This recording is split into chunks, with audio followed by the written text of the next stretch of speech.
తిరిగి బీసీ న్యూస్కి స్వాగతం. రాష్ట్రంలో కాపు సామాజిక వర్గంపై జరుగుతున్న దాడులను ప్రభుత్వం ఉద్దేశపూర్వకంగా తప్పుదోవ పట్టించే ప్రయత్నం చేస్తుందని కాపు కార్పొరేషన్ మాజీ చైర్మన్ అడపా శేషు ఆక్షేపించారు. గాదే సాయికృష్ణ లాకప్ డెత్తో ఇరకాటంలో పడిన సీఎం చంద్రబాబు ఎప్పటిలాగే డైవర్షన్ పాలిటిక్స్ చేస్తున్నారని అన్నారు. వరుస ఘటనలు అన్నింటి నుంచి ప్రజల దృష్టి మళ్లించేందుకు డిప్యూటీ సీఎం పవన్ కళ్యాణ్ను రంగంలోకి దింపారని ఆరోపించారు. ఆ దిశలోనే జనసేనకు చెందిన కాకినాడ రూరల్ ఎమ్మెల్యే పంతం నానాజీ మాజీ సీఎం జగన్పై పిచ్చికూతలు కూశారని మండిపడ్డారు. ఇక్కడైనా జనసేన నాయకులు నోరు అదుపులో పెట్టుకోకపోతే తీవ్ర పరిణామాలు ఎదుర్కోవాల్సి ఉంటుందని హెచ్చరించారు.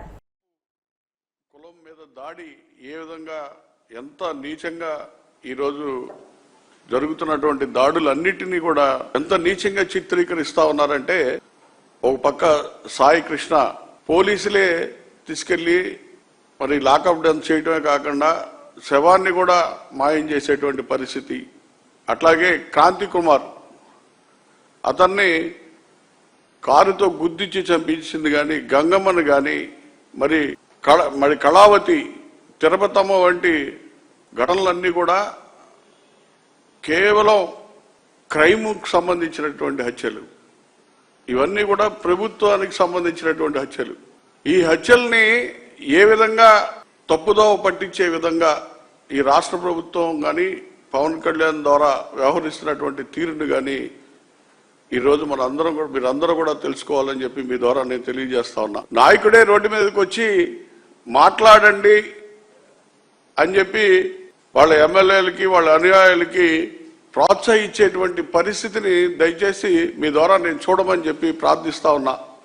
ఎందుకంటే ఒక వ్యక్తిని పోలీస్ కస్టడీలో చనిపోతే దాన్ని బాధ్యులను చేయవలసినటువంటి బాధ్యత హోమ్ మినిస్టర్ మీద కానీ, డీజీపీ మీద కానీ, పోలీస్ కమిషనర్ మీద కానీ అందరి మీద ఉంటుంది.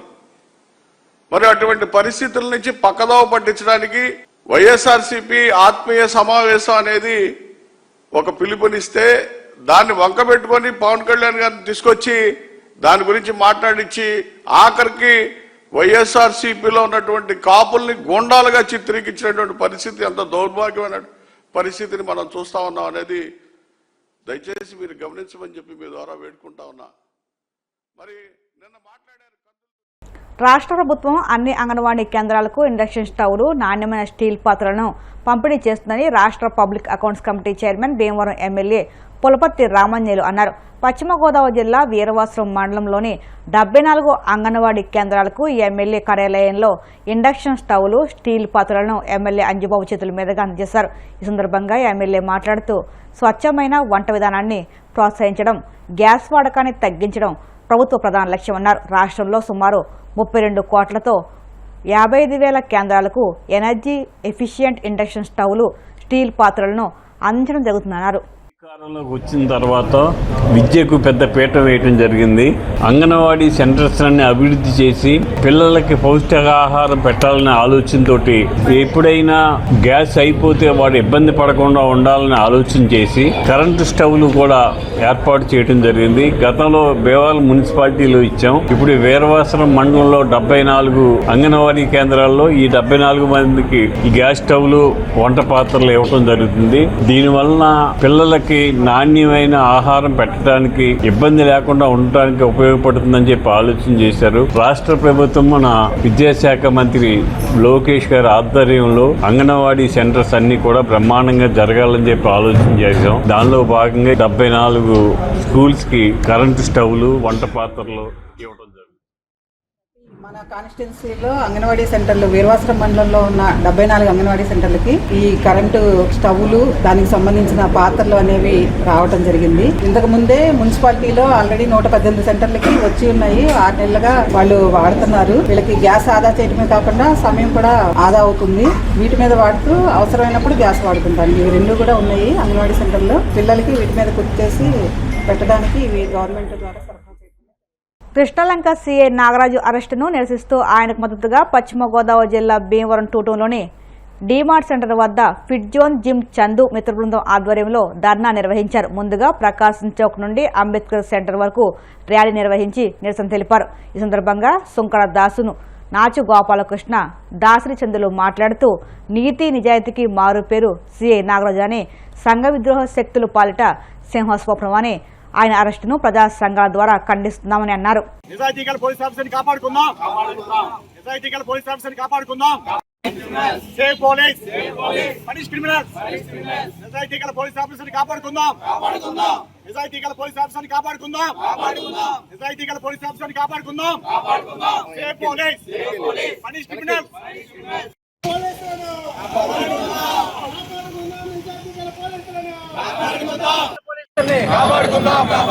Punish criminals, punish criminals, punish criminals, punish criminals. Save police, save police, save police, save police.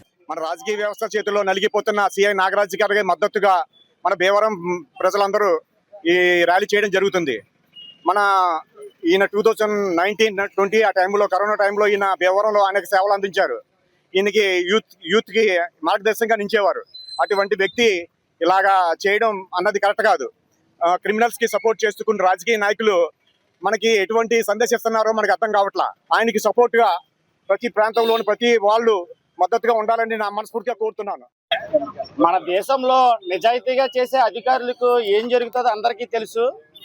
నిజంగా నాగరాజు గారు లాంటి సిఐ గారు మనకు దొరకడం చాలా అదృష్టం. మన భీమవరం ప్రాంతంలో ఆయన డ్యూటీ చేసినప్పుడు చాలా ఫ్రెండ్లీగా ఉండేవారు. రౌడీ షీటర్లకు కానీ, గంజాయి కాల్చే వాళ్ళకి కానీ గుండెల్లో దడ పుట్టించే విధంగా ఆయన పనిచేశారు. నిజంగా అటువంటి వ్యక్తి మీద ఈ రోజు వచ్చే ఆరోపణల్ని మేము ఖండిస్తున్నాము. ప్రభుత్వం వారు కూడా ఎంక్వైరీ చేశాక అతని మీద చర్యలు తీసుకోవాలి తప్ప ఇలా ముందుకు వెళ్ళడం అన్నది కరెక్ట్ కాదు. అటువంటి నిజాయితీ పరుని మనం కాపాడుకోకపోతే తర్వాత మన ఇళ్లలోకి రౌడీ షీటర్లు వస్తారు, గంజాయి కాల్చుకునే వాళ్ళు వస్తారు. దయచేసి నిజాయితీ పరుల్ని మనం కాపాడదాము, వారికి మన సంఘీభావం తెలుపుదాము. ఇప్పుడు ఇది మేము ముందుకు ఈ కార్యాచరణ ముందుకు తీసుకెళ్తాము. భీమవరం తరపున ఆయన తరపున మేము నిలబడడానికి అందరూ సిద్ధంగా ఉన్నాము. అటువంటి నిజాయితీ పరుడు మా అందరికీ కావాలి. ఆయన మళ్ళీ డ్యూటీ చేయాలని చెప్పి కోరుకుంటున్నాం. జై హింద్. కృష్ణలంక సిఐ నాగరాజు గారు గతంలో భీమవరంలో పనిచేశారు. చాలా ఆదర్శవంతమైన వ్యక్తి, పగలో రాత్రి కష్టం తెలిసిన వ్యక్తి.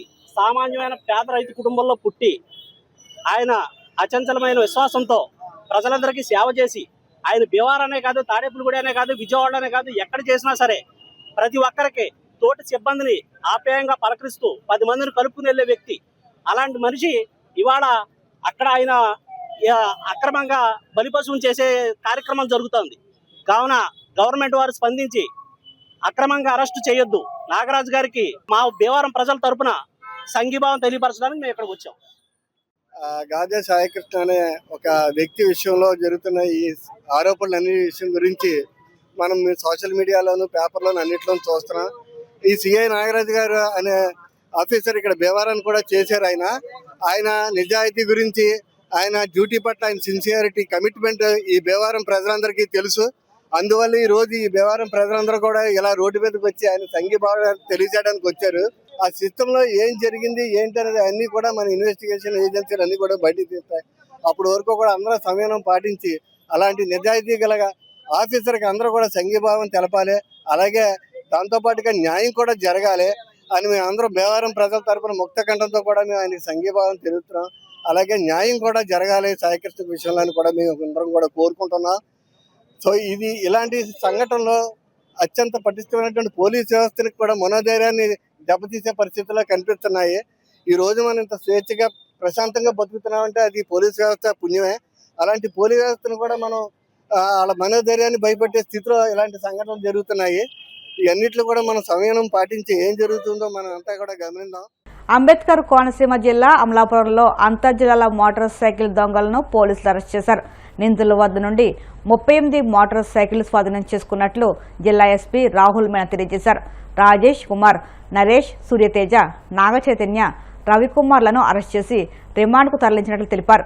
నిందితుల నుండి స్వాధీనం చేసుకున్న మోటార్ సైకిళ్లు విలువ సుమారు 38 లక్షల వరకు ఉంటుందని ఎస్పీ తెలియజేశారు. నమస్కారం అండి. ఈరోజు మేము రీసెంట్గా లాస్ట్ మంత్ జరిగిన ఒక బైక్ థెఫ్ట్ గురించి ఇది ప్రెస్ బ్రీఫ్ పెట్టడం జరిగింది. లాస్ట్ మంత్ 22వ తారీఖుకి ఒక కేసు రిజిస్టర్ చేశాను రావులపాలెం పోలీస్ స్టేషన్లో 137/2026. దీంట్లో ఒక బైక్ థెఫ్ట్కి ఇన్వెస్టిగేషన్ చేసినప్పుడు చాలా అంటే ఒక పెద్ద గ్యాంగ్ లాగే మనకి బయట వచ్చింది. దీంట్లో మనకి టోటల్ 5 అక్యూజ్డ్కి ఐడెంటిఫై చేసాము ఇప్పుడు వరకు.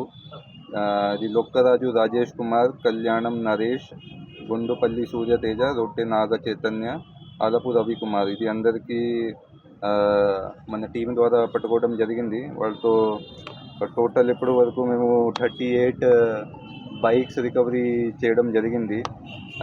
These bikes belong to 4 bikes belong to మన Konaseema district, 15 bikes belongs to East Godavari district, around 12 bikes belong to Kakinada district, 1 belongs to West Godavari district.